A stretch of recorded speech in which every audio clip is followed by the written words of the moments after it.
Well, I think Kwasi Kwarteng's budget really did set off fireworks because of the scale of it. I mean, we've had tax cuts announced that we haven't seen for 4 decades.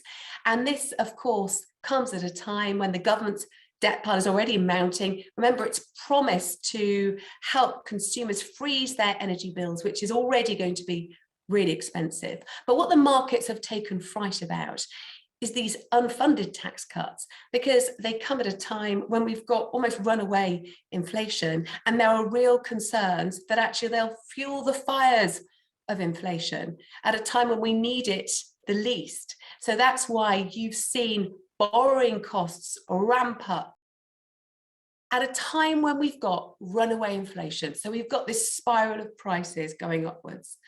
The government is actually unleashing a further inflationary pressure because it's cutting taxes dramatically. Tax cuts we've not seen for around 4 decades. And the worry is that rather than demand being dampened down in the economy, which is what the Bank of England wants to do by raising interest rates and what the Federal Reserve in the US is also doing, instead, what the government is doing is trying to stimulate demand right at the same time. So they're almost on a collision course.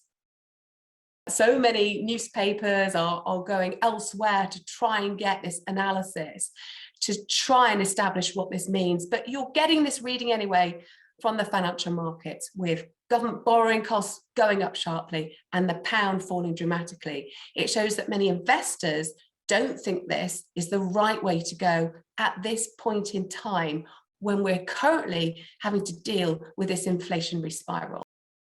But the problem is, I think, for so many ordinary working people, they're going out on strike, they're manning the picket lines because their wages aren't rising anywhere near the headline rate of inflation.